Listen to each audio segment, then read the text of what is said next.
Dice, profe. Listo. Bueno, Felipe, un esquema facilito, es un esquema muy sencillito. Ahí básicamente lo que buscamos es tener algo presente. Y es que dentro de toda la estructura del sistema digestivo, hay sitios en los cuales hay funciones específicas.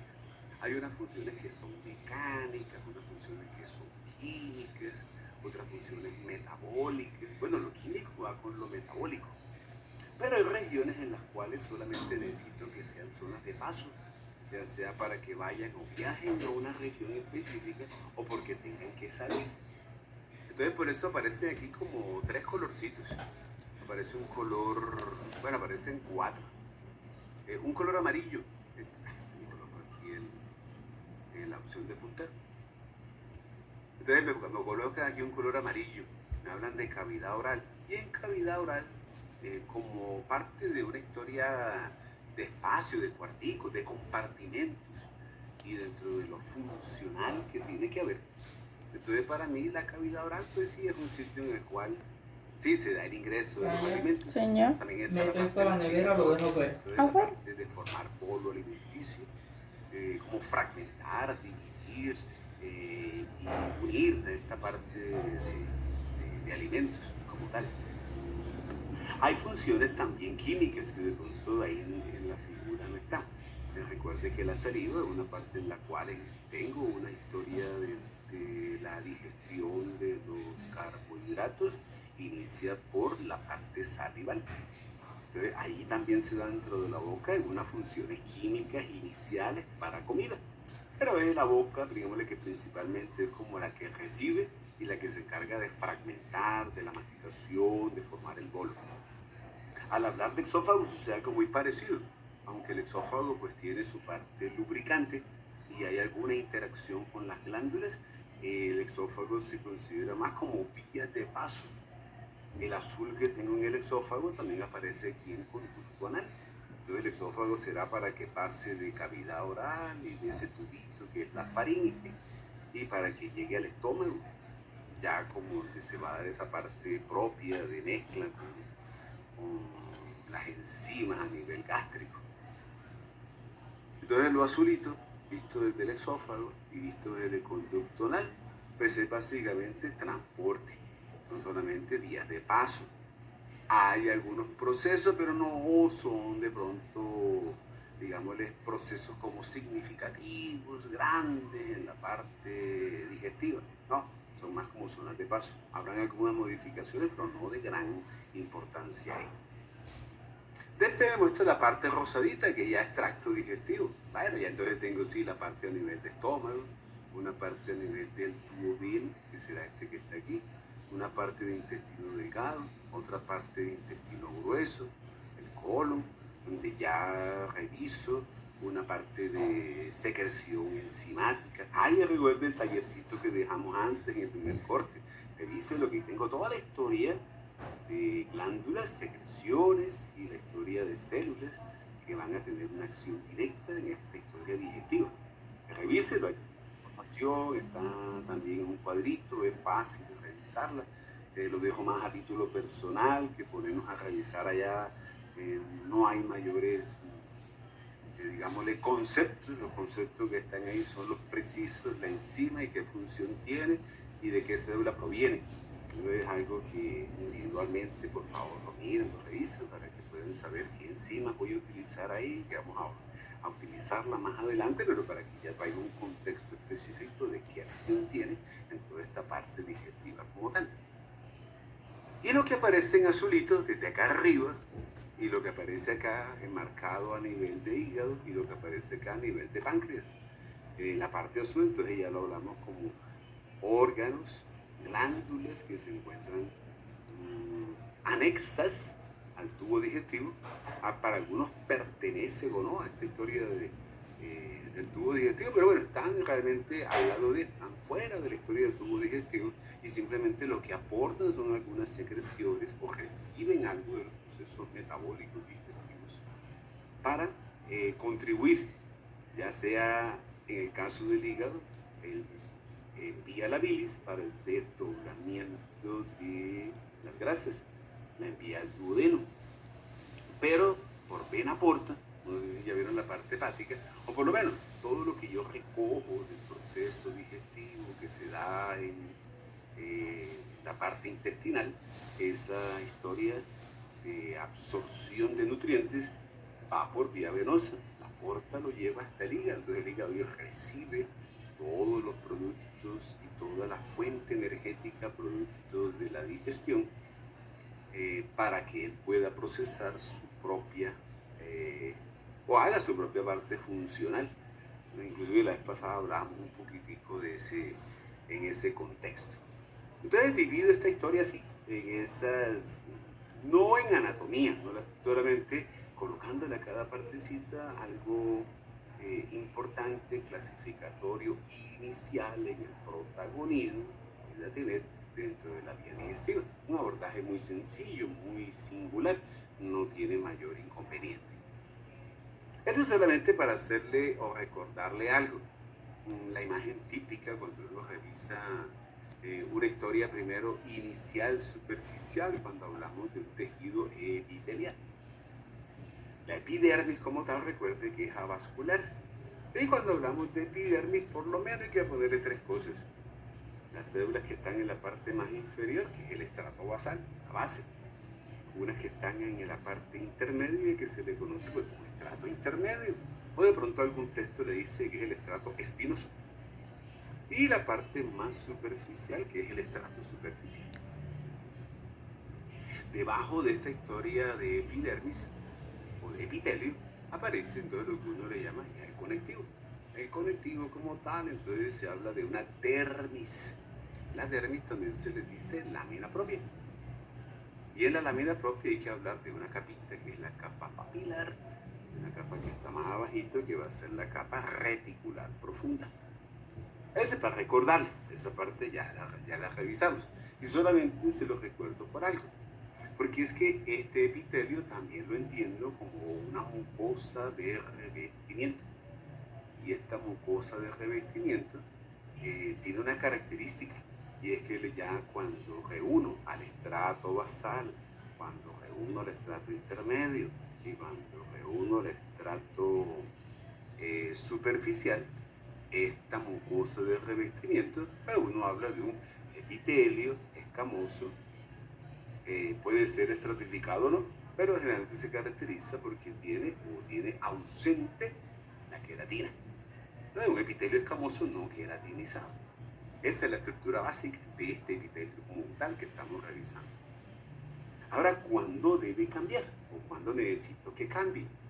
Simplemente cuando el epitelio esté sometido a unas condiciones locales que impliquen que puede estar sometido a trauma, a roce o algún tipo de injuria en la cual ya necesito que él tenga algo protector en la parte más superficial para que pueda soportar ese tipo de posibles lesiones que pueda sufrir.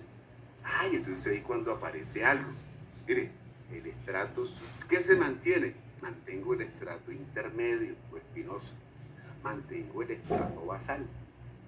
La lámina propia no cambia. Entonces tiene que cambiar el estrato superficial. Entonces cuando a un epitelio le cambio el estrato superficial, quiere decir entonces que al estrato superficial le voy a colocar dos capitas. Entonces le coloco un estrato granuloso y le coloco uno córneo. Me devuelvo. El cambio que yo quiero del epitelio es aquí, en el estrato superficial. En el estrato superficial puedo y debo agregarle dos capitas adicionales. Las dos capitas adicionales van a ser el estrato granuloso y la literatura habla de gránulos de queratoyalina y otro que es el estrato córneo, que es el que va a estar más hacia la parte externa y más en contacto con ese agresor que pueda estar interactuando con esta capa superficial del epitelio. Cuando mi epitelio tiene estas dos capitas, el estrato córneo y granuloso, que están reemplazando al estrato superficial, Entonces mi epitelio le digo que es epitelio queratinizado. Esta historia de granuloso o de gránulos son gránulos de queratohialina. Y en el estrato córneo encuentro queratina. Entonces por eso digo que el epitelio es queratinizado. Ese es el cambio que le voy a hacer a la parte de mi epitelio. Digo, siempre y cuando la necesidad que haya sea de protegerlo contra un agresor externo. Y como tengo que hablar de mucosa oral, donde voy a empezar con la parte de tracto digestivo, les voy a abordar la mucosa oral, hace que uno, por lo menos en la estructura de cavidad oral, la mucosa que tapiza la cavidad oral, hay que hablar de que uno tiene, bueno, me quedo con esta imagencita de abajo, que es más bonita. Y lo mismo, en un diagrama, resumo la idea importante que debe tener usted en la cabecita. La parte de mucosa oral le voy a poner 3 tipos de historias o 3 tipos de eventos que haya en cavidad oral. ¿Qué quiero en cavidad oral? Que haya una mucosa que sea especializada. Esta mucosa especializada se llaman papilas gustativas y van a ser toda la parte de papilas que están a nivel de cavidad en lengua y que tienen que encargarse de la parte de sentido del gusto. Entonces, ese es un epitelio que quiero. Una de las 3 cosas que le conté que quiero. La primera, especializado para esa parte gustativa, botones gustativos, papilas gustativas, principalmente en región de lengua. Pero entonces también tengo en la historia de cavidad oral una mucosa que le voy a decir mucosa de revestimiento. Esa mucosa de revestimiento en cavidad oral es la mucosa que está en cavidad oral, pero que es una mucosa que no va a estar directamente expuesta a la función masticatoria y al trauma que se puede generar cuando yo mastico los alimentos. Porque hay 2 superficies que entran en contacto y los alimentos pues igual ahí entrarán en un proceso en los cuales los dientes van a triturarlos. Entonces esa mucosa como tal o esa actividad en boca, hay una parte de la mucosa oral que no va a verse afectada por las funciones que hay en boca, vista desde la masticación. Entonces a esa mucosa le digo mucosa de revestimiento. Entonces a esa mucosa le digo que los labios, a nivel de las mejillas, en el piso de boca, incluso paladar blando, en la parte inferior de la lengua. ¿Vale? Una mucosa que no va a estar expuesta a ningún tipo de trauma. Y a su vez tengo una mucosa que le voy a decir mucosa masticatoria. Esa mucosa masticatoria ya es la que puede y de por sí va a estar muy expuesta a que los procesos que haya en masticación la pueden lesionar. Esa parte de mucosa masticatoria la voy a encontrar en el paladar duro y la voy a encontrar en la encía o gingiva, que es la parte de la mucosa que uno ve que está ahí en los dientecitos, que va como bordeando, que va como tapizando ahí la historia del diente y del hueso alveolar. Entonces el primer abordaje en mucosas es con esas 3 historias, mucosa oral, la masticatoria, la de revestimiento y la especializada. ¿Qué podemos diferenciar de lo que le acabo de contar? Entonces eso, ¿cómo las diferencio estructuralmente y dentro de su parte también funcional? Entonces bueno, la mucosa de revestimiento es blanda, es flexible, y como no va a estar expuesta a ningún tipo de alteración, entonces no le coloco queratina, entonces será no queratinizada. En la parte de la mucosa masticatoria, como si va a estar expuesta a un trauma, entonces tengo que protegerla. Esa protección se llama la queratina y la protejo contra eso. Recuerden, abrasión, atrición son eventos que se dan durante la parte masticatoria, el roce, la fricción entre 2 superficies, eso, entonces la protejo colocándole queratina. Y lo que le contaba, la mucosa especializada, que serán papilas gustativas, están las circunvaladas, están las hemisféricas, alrededor de boca, en los bordes laterales de lengua, recuerden que están las foliadas, y más o menos a nivel de la parte media de lengua están las fungiformes y intermedias en lengua están las filiformes. Entonces uno encuentra esa historia de papilas gustativas dispersas en toda la lengua. Y en la mucosa oral, y hablando de células a nivel de la mucosa oral, también tenemos que hacerle una parte diferenciadora. Entonces le dice, mire, en mucosa oral usted va a encontrar la principal célula constituyente de la mucosa oral. Entonces usted le dice los queratinocitos. Son más o menos el 90%, por poner un porcentaje, 90% de toda la población celular de la mucosa oral son queratinocitos. Pero entonces le queda un 10% de células no queratinocíticas. Esas células no queratinocíticas o que no son queratinos, las voy a agrupar en 3 tipos de células. Una que se llaman células de Langerhans, otra se llama las células de Merkel y otro grupito que se llaman los melanocitos. Melanocitos. Bueno, todo eso suena muy bonito, pero si no entiendo el por qué están ahí, entonces a mí eso queda sin sustento. Entonces le coloco a esta. Las otras son las partes constitutivas propias, son las células propias que tiene la mucosa.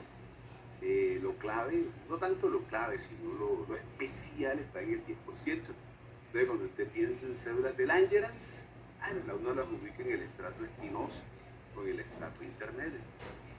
Básicamente ya van a ser células que tienen un potencial, un mecanismo propio, específico para respuestas ante todas las posibilidades de invasión bacteriana que haya en boca. Recuerde que después del segundo sitio más abundante en bacterias es cavidad oral. Entonces tengo la necesidad de tener esa respuesta específica, ese tipo de células ahí para esa función como tal propia. Las células de Merkel uno las ubica en el estrato basal. Y Merkel son básicamente receptores con tacto, que responden a los estímulos de presión como tal. Y encuentro un tercer grupito muy importante que van a ser los melanocitos. Entonces, melanina. Recuerde, la melanina es muy importante para los epitelios que están expuestos en la piel o el epitelio, esa parte de epidermis que está más externa en nosotros.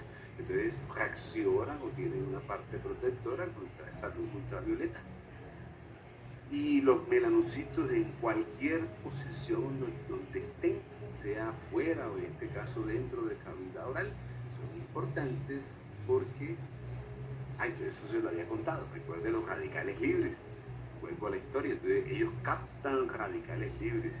Y recuerde que el radical libre es esa sustancia, producto de los procesos normales, fisiológicos de un tejido, pero que en últimas ocasionan también su envejecimiento y que pierdan función. Entonces están asociadas con esa parte propia de pérdida funcional que tenemos por la edad.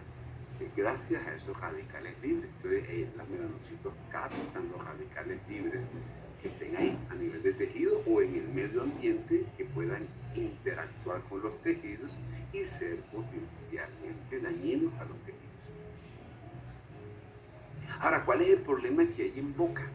Pero que también puede estar en cualquier región del cuerpo, pero más específicamente a nivel de vísceras o a nivel de cavidad oral, por lo que ya sabemos que hay mucha exposición a bacterias. Entonces eso implica que como hay gran población bacteriana, pero en boca tengo un agravante, y es que además de las bacterias hay restos de comida. Los restos de comida que quedan son aprovechados por las bacterias y voy a tener entonces los productos propios de la descomposición de la comida que me queda en boca. Eso daña y altera el medio ambiente en boca. Y lo otro voy a tener es que la bacteria aprovecha esos restos de comida Y ella también tiene, así como ingiere alimentos, también tiene productos de desecho. El producto de desecho del metabolismo de una bacteria pues, es un medio ácido y acidifica boca, acidifica el medio, la ecología de la boca, el medio ambiente en boca, lo que predispone a que haya inflamación. Entonces, en últimas, no hay boca sana como tal, 100%. Siempre habrá algún grado de inflamación. Y esa inflamación por esa interacción entre restos de comida más bacterias. Entonces, es una inflamación que siempre va a estar ahí, es muy crónica. Obviamente que puede ser leve, moderada o severa, pero siempre en el epitelio a nivel de la encía, de la gengiva, siempre va a haber esa, esa parte inflamatoria ahí perenne, presente, constante. Entonces quiero que la melanina actúe ahí para que pueda neutralizar Yo estoy y que descongelando pueda ahí la ser un nevera. medio Sí, ambiente sí que, si va, equilibrado creo que de pronto no te hace para estorbo que ahí la para bacteria preparar que la está comida. en mi boca y que debe estar en mi boca porque la necesito, no me cause daño. Entonces neutralizar esos procesos inflamatorios propios de la presencia de bacterias más restos de comida. De igual manera, neutralizar entonces esa historia de la degradación de los restos de comida, que es ácido, más los productos bacterianos que también son ácidos. Entonces también que todo ese interactuar de la bacteria con la placa y lo que se produce también esté en los niveles en los cuales se mantenga óptimo para mi boca. Entonces neutralizar esa presencia de enzimas, de toxinas, que genera la bacteria. Adicionalmente, quiero que esta melanina, yo me la imagino como un barniz que está tapizando, que cubre. Entonces hace una parte como de barrera, en este caso una barrera física, para también hacerle a la bacteria o a los microorganismos, mejor que estén en cavidad oral, lo menos posible o no facilitarle, hacerle lo más difícil posible ese mecanismo en el cual la bacteria puede hacerme daño. Entonces, como una barrera contra los microorganismos. Eso lo comprendo. Ah, mire, aquí estaba la imagen. Ah, yo no me acordaba de la imagen. Mira, aquí le contaba. Entonces, mire, hay unas papilas que están ubicadas aquí. Recuerde que la lengua tiene esto que es el tercio posterior y esto que son los dos tercios anteriores. En embriología, en anatomía, uno divide la lengua en eso, en tercio posterior y los tercios anteriores.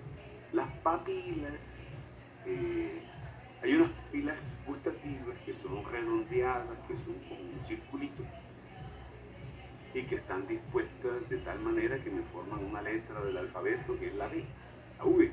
Ah, entonces uno le dice esto la B lingual. Y las papilas son las papilas caliciformes, o también se le dice circunvaladas. Bueno, las primeras papilas ahí dispuestas formando la B lingual y también siendo la B lingual se toma como el límite geográfico en lengua para decir que delante de la B lingual son dos tercios anteriores y que detrás de la B lingual es tercio posterior. Entonces lo que le decía ahorita, mire, aquí a los lados tengo las papilas foliadas. Y cuando uno se va a la parte media de la lengua, tiene unas papilas que son las papilas fungiformes. Y en la parte intermedia de la lengua, las filiformes. Las hemisféricas, todo, tan dispersas en toda la parte de la lengua. Es la historia de la papila gustativa. Bueno, y en esta le muestra el diagrama, de pronto le coloca de pronto el número, hay papilas en toda la boca. Las tengo a nivel posterior, allá en la orofaringe, hay en faringe, hay una historia también en la epiglotis, esa parte de inicio de vía aérea, la estructura que se relaciona con lengua, que sella vía aérea, bueno, eso aparte, alguna parte de laringe, pero también son, pues a pesar de que están en toda la cavidad oral, son más numerosas en lengua. Es la proporción, en lengua hay 10.000. El otro resto, bueno, de mayor significancia a nivel de paladar blando. Y de ahí de pronto a menor en la parte de orofaringe, en laringe y faringe y en la epiglotis. Pero las más importantes pues, son las que están a nivel de lengua, la parte perceptiva de los sabores. En sabores y en lengua nos le dicen que el tercio anterior, que el vértice de lengua, los sabores dulces. Le dicen que en los bordes laterales, ácido, salado, y que en lo posterior ácido y amargo. Bueno, hay diferentes autores. Algunos dicen que lo ácido también en la parte lateral, pero más hacia atrás. Y lo amargo lo dejan muy hacia la parte posterior. Está el sabor humano, está relacionado con el glutamato. Uno lo va a ver también en la parte fisiológica como tal. Listo. Entonces también le doy ya última forma de la historia, porque ya van a ser las 2:40 en estos 5 minuticos. Entonces, hablar de paladar blando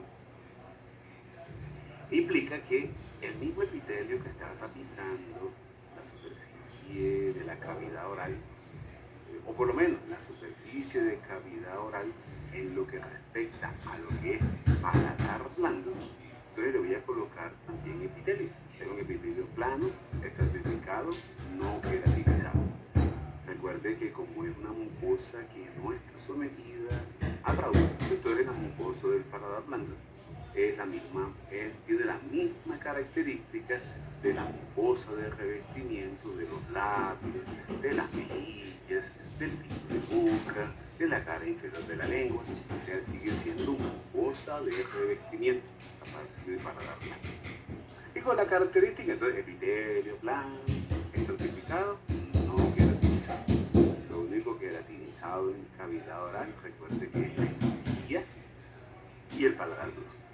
La mucosa y el paladar duro. El resto, todo se mantiene en este epitelio. Plano, estratificado y sin estrato córneo. Ahora, si uno mira este corte o esta figura, recuerde que aquí tengo cavidad oral. Aquí es paladar duro, aquí es paladar blando. Pero si me voy para atrás, ya voy a entrar. Aquí no está el puntico rojo, ya es una historia común de un tubito que comparto con la cavidad nasal, comparto con la cavidad oral y también comparto con esto que es mi vía aérea inferior. Esto se llama laringe, recuerden. Entonces, el tubito que comparto con la nariz, con la boca y con mi laringe, recuerde que se llama la faringe. Por eso que hablamos de nasofaringe, rinofaringe. Aquí hablamos de orofaringe o bucofaringe. Y acá hablamos de laringofaringe. Son las relaciones que tiene la faringe como tubo muscular, órganos, llámese vía aérea, llámese vía alimentaria. Bueno, acá vía aérea superior, acá vía aérea inferior y aquí con la parte alimentaria. ¿Por qué es necesario esto que le acabo de contar? Porque tengo un problemita. ¿El problemita cuál es? Que la parte de mi epitelio que invoca, fue de revestimiento, que fue epitelio plano, estratificado, no queratinizado, cuando paso a la historia de faringe y cuando paso a la orofaringe, tengo una continuidad o tiene que haber una transición entre los epitelios. Porque hay esa parte transicional o cuál es el epitelio que voy a hacer que haga transición. Porque recuerde que el paladar blando actúa como piso de la cavidad nasal, pero también como techo de la cavidad oral. Y este es un paladar blando que lo estoy enviando hacia atrás, hacia posterior, y que se va a relacionar más con la faringe y más con vía aérea. Ya hasta aquí fue mi vía alimentaria. El alimento pasa a nivel de tercio. Si divido la faringe en tres, aquí será tercio superior, aquí tercio medio, aquí será tercio inferior. El tercio medio es la bucofaringe, pero el tercio superior y el tercio inferior van a ser principalmente parte de la vía aérea. Aquí será de nasofaringe, aquí será de laringofaringe. Entonces tengo más área y tengo más epitelio relacionado con vía aérea que con vía alimentaria. Entonces por eso mi epitelio cambia a nivel del paladar blando, la parte terminal posterior del paladar blando. Mi epitelio cambia a un epitelio cilíndrico ciliado, que va a ser más propio de la vía aérea que de la vía oral, o va a ser más propio de toda la vía respiratoria que de la vía alimentaria. Pero la explicación del cambio es esa que le acabo de contar. Y de que en faringe tengo más área para respiración que de pronto para la vía oral. La vía oral simplemente es orofaringe y después exófago. Mientras que en la vía aérea sí tengo laringe y tengo también la parte de nasofaringe, de cavidad nasal. Bueno, 12:40. La próxima que nos veamos iniciamos esta parte de glándulas e iniciamos todo nuestro viaje en la vía alimentaria. Una historia que más o menos se mantiene constante con algunos pequeños cambios. Una historia que iniciamos en cavidad oral, que terminamos en conducto anal. Entonces la próxima que nos veamos, que será después de Semana Santa, seguimos con el tema de glándulas. Gracias, profe. Profe, una preguntita. Cuando volvamos tenemos solo el quiz práctico, ¿verdad? Sí, tenemos el quiz pendiente que era el que íbamos a hacer hoy, que fue el de cédula sanguínea.